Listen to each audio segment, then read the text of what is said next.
Hey guys, it's Anya and today's video is super exciting because I'm going to talk about my favourite books that I read in the year of 2020. Overall, during the year, I managed to read quite a lot during the circumstances of a global pandemic and lots of time at home. So I managed to read 72 books, but I've narrowed it down to my very top 10. These are not in order because I think they're all so different that it would be quite difficult to choose between them, except for the last book that I'm going to talk about, which is undoubtedly my uncontested number one of the year, because there is a top book that shines above it all. So let's get into it. The first book is maybe cheating a little bit because it's a bunch of volumes put together, but that's because it's Saga by Brian K. Vaughan and Fiona Staples. This is a graphic novel series and it was my first big deep dive into graphic novels, where I actually ended up reading, because I'd owned them for years, volumes 1 through 5 all in the month of December. This series follows a man and a woman from two warring races who have a baby together, and this baby is seen as an abomination across space, and the family must escape bounty hunters and actual governments trying to hunt them down. It's a series that really pushes the boundaries in terms of humour and the inclusion of sex and whatnot, and it's just a lot of fun. It was a great way to experience graphic novels truly for the first time, I think. And the story itself is just super engaging and really well developed. I wanted to talk about them all together as well because the volumes do continue on directly from one another, so it's quite hard to separate them. But it's a series that I am so looking forward to, so glad that I finally picked up this year. A disclaimer as well that, as I said, there is some content that is more adult. It's definitely an 18 plus series, so don't go looking into this if you are not of that age or not comfortable with that sort of content. The next favourite I'm going to talk about is The Missing of Clairelune by Christelle Dabos. This is the second book to the Mirror Visitor series, where the first book is A Winter's Promise. We follow the character of Ophelia, who lives on a spire of land with its own politics and its own ecosystem and whatnot, and she's engaged to a man from another spire, must move there, and is involved and embroiled in the politics and the romance and the inherently more dangerous world than she's used to. This is book 2, so of course a lot more has happened to continue on, but the turn that this series took and the way that it has expanded has been utterly delightful. I love Ophelia as a main character, and the way that she offers us a glimpse into these worlds is just fascinating. I also adore her expansion of relationships, both with her fiance and with the women and the men that inhabit this world. It's one of the most original series I've ever read. There's a brilliant aspect to the world building and just an utterly intoxicating way of writing that Christelle Dabos has. This of course is a translation. It's originally in French, so I can't vouch to the actual exact writing style of Christelle Dabos, but in terms of developing this world and Ophelia's story, I've been loving every single minute of it. Another thing that's definitely worth a mention is just how beautiful I think this cover is. It's one of my favourite covers that I've bought this year and just really encapsulates the delight that this book was. I have another sequel on this list, and that is Our Dark Duet by V.E. Schwab. This is the second book to the This Savage Song duology. This is set in a world where monsters are made manifest, and monstrous acts literally birth monsters into the world. We follow a girl who is a human but has always wanted to be monstrous, and a monster named August who just wants to be human. It's been quite a few years now since I actually read This Savage Song, but I do remember finding it a little bit disappointing. It wasn't the exact sort of enchanting story that I've come to expect from Victoria Schwab, But when I finally picked this up, my goodness, did it change my entire opinion on this duology, because the action-filled, wonderful story that Victoria Schwab wove in this book just came to the most satisfying conclusion that I could imagine. Kate and August are both really well constructed characters, and the way that this world develops and grows but also reflects on itself had so much political and moral intrigue. And watching the friendship blossom between Kate and August, and also their interactions with their families and how they came to deal with that in the wake of everything going on around them, was just wonderful. There's a real whimsy to Victoria Schwab's writing, and that paired with the sort of bloodthirsty action that this had was just great. It's a book that I would recommend to most people. I think there's something in it that everyone would like, as well as with the UK edition's absolutely gorgeous covers. And I was just so glad to have picked it up and finished off this duology this year. It did not disappoint in the slightest. The next book was probably my biggest surprise of the year, and that is The Hungry Tide by Amitav Ghosh. The reason this was so surprising is that I read this for class, and since then I've gone to, do all the notes on it, and I've actually written an essay on it, and yet it's still on this list of my favourites. This book is set in the Sundarban tide country of India, and we follow a zoologist named Pia who travels there to study the orca dolphin. And one of the story arcs follows her and her relationship with two men that she meets there, and the way they navigate knowledge and morality and knowing each other. And the other narrative is presented through a diary which details the story of the Marriage Jappi massacre.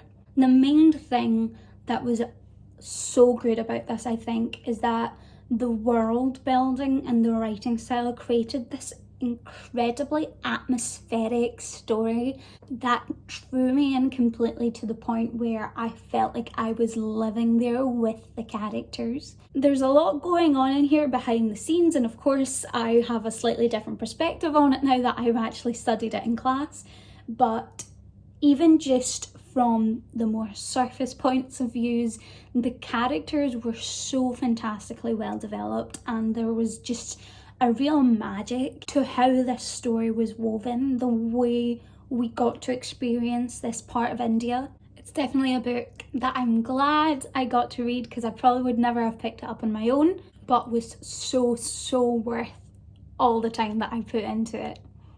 My next favourite on here was also a little bit surprising, and that's A Little Hatred by Joe Abercrombie. This is the first book to his newest series in the First Law world, The Age of Madness, and is a continuation of all of the characters' lives that we had there.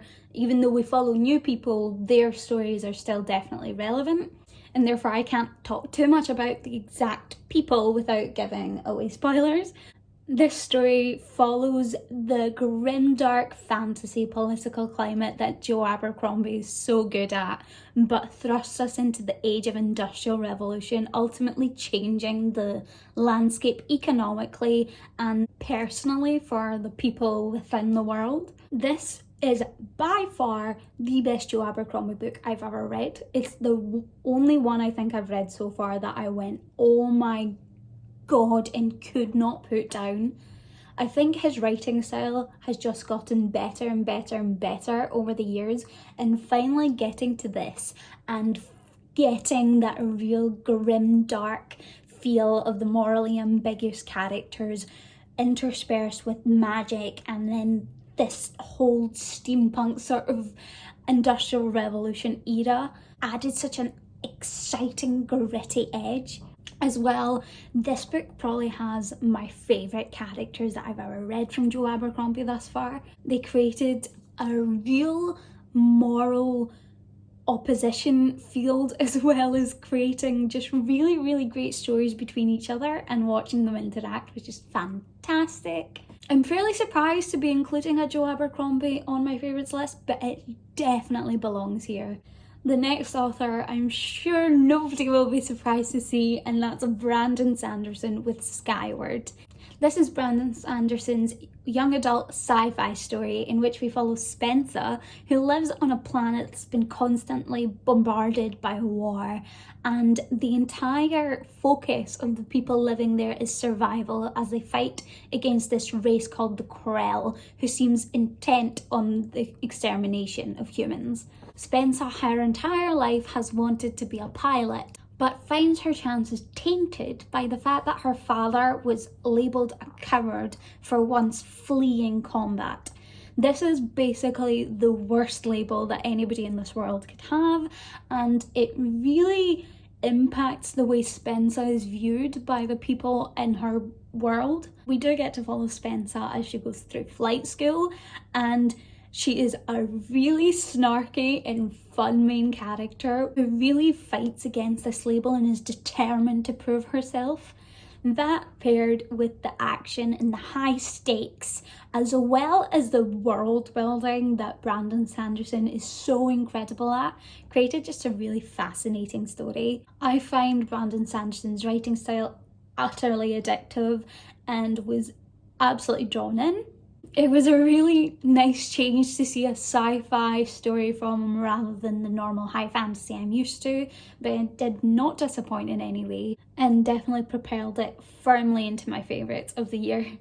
I have another long-loved author on here, and that's Rick Riordan with Magnus Chase and the Sword of Summer. This is Rick Riordan's story about Norse mythology rather than Greek mythology, in which we follow Magnus Chase as he discovers himself to be the son of a Norse god and navigates the world through that new knowledge and the dangers that it brings. I've slightly not gone off Rick Riordan per se, but I haven't been loving his books quite so much in recent years, as in not the older ones like Percy Jackson and The Heroes of Olympus is still absolutely peak for me, but I had real struggles with The Trials of Apollo, so I was a little bit tentative going into this.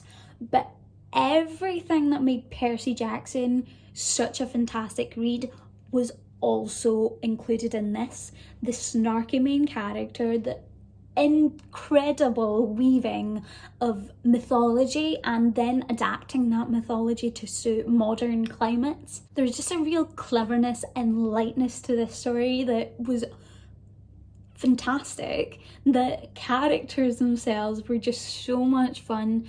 This book had me laughing out loud so many times, and I think I read it in like 2 days. It not only restored my faith in Rick Riordan, it taught me so much about Norse mythology that I didn't know before, and just made me just so excited about going back into middle grade fantasy. In short, I absolutely loved every single thing about it. The next book I'm going to chat about is The Winter of the Witch by Catherine Arden. This is the third and final book to the Bear and the Nightingale trilogy. In this series we follow the character of Vasya during Middle Ages Russia. This series follows Vasya from when she's a child and her father remarries. Her stepmother is incredibly religious and attempts to rid the village that Vasya lives in of any folklore influence and convert them to just believing in God, which of course has adverse effects on the literal mythological creatures which reside there. Through this, Vasya discovers her own links to those mythological creatures and her own powers. As the series goes on, we see Vasya grow and explore the world of Russia, and this third and final book just brought it all together so beautifully for me. It is the book in the series with definitely the most mythological and folklore influence, where Vasya really comes into her powers and finds connection to that world beyond the normal that she's always known. There's an aspect of romance in here that made it absolutely delightful. Definitely made me giddy, which is always an absolute plus. I haven't been reading as much romance in recent months as I used to, and it's moments like this with just little glimpses of it that makes me realise how much I miss it. But even aside from that, this was just a wonderful, magical story that was so brilliantly woven and I loved the way that Catherine Arden concluded it. I loved seeing Vati go, and just the satisfaction that I felt at the way that this ended. Definitely something so worth it, and so sure of securing this a space on my favourites. Alongside The Bear and the Nightingale, I also read another new favourite to me series, and that was Red Sister by Mark Lawrence. This is the first book, which ended up being ultimately my favourite out the three. This is also set in a fantasy world in which we follow the character of Nona, who as a child is sentenced to be hanged, but she is saved from her death and taken to a convent full of assassin nuns, where she essentially trains in magic and combat. I really enjoy sort of school settings, so seeing Nona explore that was so much fun, and I think that's why this first book was my favourite, because that's where the focus of that really lies. But what did make it absolutely delightful as well is the character of Nona herself, who is a very dark and strange child. I mean, she's 8 years old and about to be hanged, so you know from the start it's going somewhere different. But she's also full of talent and full of passion, and she navigates the world of the convent and the teachings of the ancestor that the nuns bring to her. And she forms the most wonderful relationships with the women in her that are now in her life, from mother figures to the actual sister figures, and the way that she begins to value friendship. There's a lot of intrigue and a lot of political and also religious world building that's done super well within this book. I expected to like it going into it, but I was so pleasantly surprised, especially by all the aspects that weren't just fantastical and that world building side, but the real arcs that Nona and her friends go on just had me absolutely engrossed within the story from the beginning to the end. So now we're on to the very last book that I'm going to talk about, which means it is my absolute number one of 2020, and that is Oathbringer by Brandon Sanderson. This is split into two parts because it is over 1,400 pages long, and the UK editions split it into two so that it's easier to actually read. This is book 3 to the Way of Kings series, Brandon Sanderson's epic fantasy world of the Stormlight Archive. This is set in a world ravaged by war and also ravaged by a very extreme ecological landscape, where the humans as well as nature itself has adapted to high storms which plague the land and have made death a very common companion to people. These books are very long, so by the time we get to book 3, a lot has happened. The characters are a long way away from where they began their journeys, but book 3 thus far has been my absolute favourite of this series. Brandon Sanderson is of course renowned for his world building, and this I think is world building at its peak.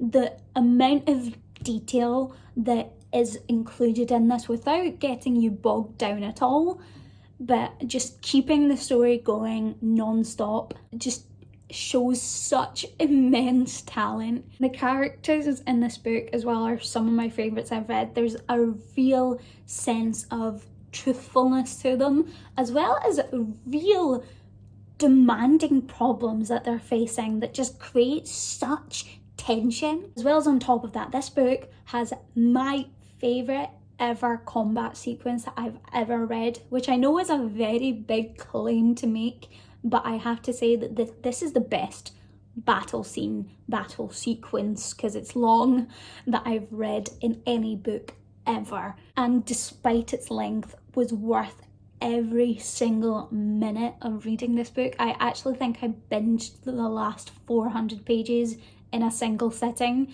because I just could not put this book down. It is undoubtedly my favourite of the year. I have big plans to be reading book 4 this year because it just came out, and I know I talk about Brandon Sanderson a lot, but there's big reasons for it, and this book absolutely showed the truth of why that is. that's it for me today and for my favourite books that I read in 2020. Please let me know what books you guys particularly loved. Thank you guys so much for watching, and I'll see y'all soon. Bye.